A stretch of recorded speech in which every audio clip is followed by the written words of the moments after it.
आप कितने क्षारीय हैं। यदि आहार असंतुलित होगा तो दवा किसी कार्य की नहीं है, और यदि आहार संतुलित होगा तो दवा की कोई आवश्यकता नहीं होगी। अज्ञात। हमारा शरीर अरबों खरबों अद्वितीय कोशिकाओं के एकीकरण से निर्मित हुआ है, और सभी कोशिकाएं एकीकृत और एक साथ कार्यशील रहती हैं। इन सभी कोशिकाओं का अनुकूलतम कार्य सुनिश्चित करने के लिए पीएच बैलेंस को 7.4 या इसके निकट बनाए रखने की आवश्यकता होती है। उदासीन पीएच 7 है, 0 अत्यधिक अम्लीय और 14 अत्यधिक क्षारीय पीएच मान होता है। पीएच संतुलन हमारे स्वास्थ्य के स्थिति का महत्वपूर्ण निर्धारक है। शरीर का पीएच मान वह परिणामी तस्वीर पेश करता है जो हमारे शरीर के निरंतर जारी रहने वाले चयापचय और विषैले पदार्थों को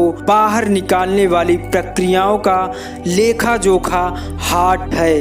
हमारे शरीर में असंख्य तंत्र हैं जो समुचित पीएच संतुलन बनाए रखने के लिए एक साथ मिलकर कार्य करते हैं, परंतु इस आधुनिक अज्ञानी युग में हमारे शरीर के लिए क्षारीय पीएच 7.4 बनाए रखना अत्यंत चुनौती भरा कार्य सिद्ध हो रहा है। इसका कारण है कि हम अम्लीय खाद्य पदार्थों के बोझ से लदे हुए हैं। अधिकांश खाद्य पदार्थ या तो अम्ल उत्पादक हैं या क्षार उत्पादक। यह केवल कुछ ही खाद्य उदासीन प्रकृति के हैं। अपने आहार में परिवर्तन लाकर अपने शरीर के पीएच मान को परिवर्तित करना संभव है। इसके लिए हमें अपने जीवन शैली को बदलना होगा। खाद्य पदार्थों और अभिकर्ताओं को अम्लीकृत करना।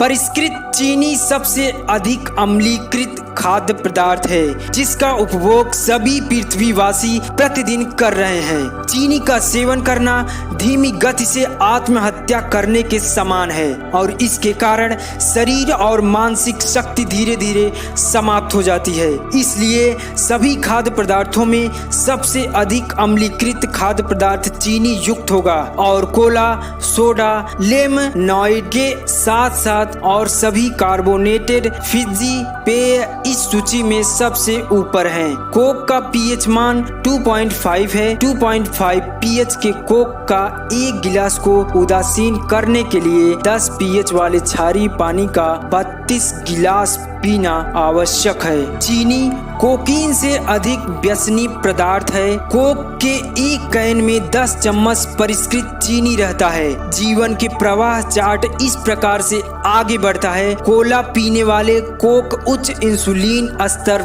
टाइप 5 उच्च रक्तचाप, कोलेस्ट्रॉल में वृद्धि, हृदय रोग, मधुमेह, वजन में वृद्धि, टाइप 6, समय से पहले बुढ़ापा और कई अन्य नकारात्मक प्रभाव। कोला में फास्फोरिक अम्ल के कारण ऑस्टियोपोरोसिस होता है क्योंकि यह कैल्शियम के अवशोषण को अवरुद्ध कर देता है। कैफीन की अधिक मात्रा अम्लीय होती है जब तक इसे गनोडर्मा के साथ मिश्रित नहीं किया जाता है, जो अब क्षारीय कॉफी के रूप में उपलब्ध है, और उच्च सांद्रण में जैसे कि कोला में यह अतालता, अनिद्रा, खनिज और विटामिन की कमी के लिए उत्तरदायी है। आइसक्रीम। सभी दुग्ध उत्पाद अम्लीय होते हैं, हाँ दूध भी।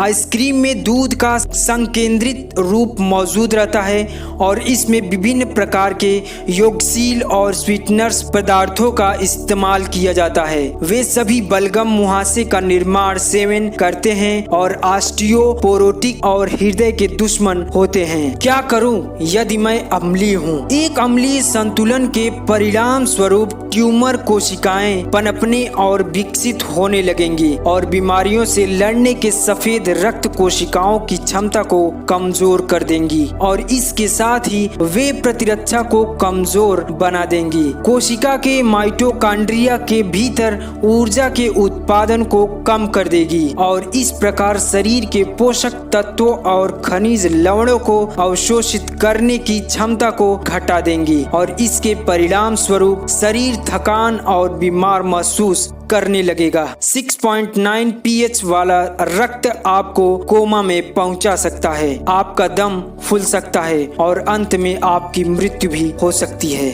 इस युग में अम्लीय पीएच अधिक सामान्य है क्योंकि परिष्कृत चीनी का दैनिक उपभोग किया जाता है, जो सभी आधुनिक जीवन शैली से संबंधित बीमारियों की जड़ है। हम अम्ल उत्पादन करने वाले खाद्य पदार्थ ग्रहण करते हैं, जैसे सफेद आटा, पेय पदार्थ और रासायनिक कृत्रिम स्वीटनर। सभी दवाइयां अम्लों का निर्माण करते हैं, जिसमें एस्पिरिन इस सूची में सबसे ऊपर है। तनाव अम्ल के उत्पादन में महत्वपूर्ण भूमिका निभाता है। आधुनिक आहार में अधिक मात्रा में मांस और दुग्ध उत्पादों को शामिल किया जाता है। सभी पशु उत्पाद अम्ल उत्पादन करते हैं। अम्लीय ओवरलोड के लक्षण: मुहासे, सिर दर्द, मासिक धर्म के मरोड़, आहें भरने की इच्छा, पानी प्रतिधारण, अनिद्रा, सुस्ती, अत्यधिक चिड़चिड़ापन की भावना, क्रोध, स्वार्थी व्यवहार, लगातार आहें भरना,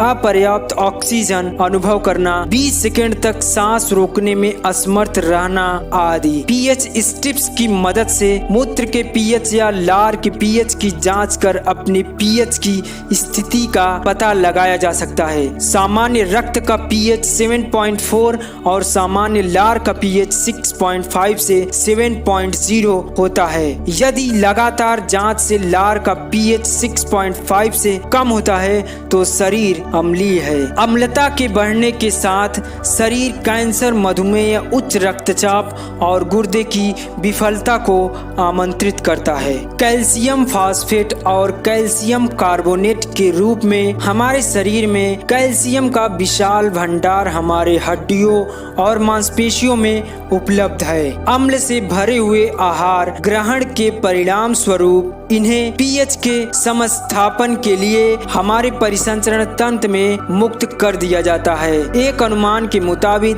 कैल्शियम के आधे कंकाल तंत्र के द्रव्यमान को 20 वर्षों की अवधि के दौरान अम्लीय आहार के ओवरलोड को नियंत्रित करने के लिए शरीर से बाहर उत्सर्जित किया जा सकता है। वृक्क को निरंतर कार्य करना पड़ता है और वास्तव में हमारी मांसपेशियों और अस्थियों को हमारे पीएच को संतुलित करने के लिए हमारे मूत्र में उत्सर्जित होना पड़ता है। इस प्रकार यह स्पष्ट है कि हम अपनी मांसपेशियों और अस्थियों को क्षारीय पेय पदार्थ पीकर संरक्षित कर सकते हैं। लगभग सभी सब्जियां, जड़ी बूटियां, फल, नट और बीज क्षारीय खाद्य पदार्थ होते हैं। अभिष्ट स्वास्थ्य बनाए रखने के लिए आहार को 65% क्षारीय और 35% अम्लीय होना चाहिए। एक अम्लीय शरीर को सुधारने के लिए क्षारीय आहार का प्रतिशत लगभग 85% होना चाहिए। स्पिरुलिना और गैनोडर्मा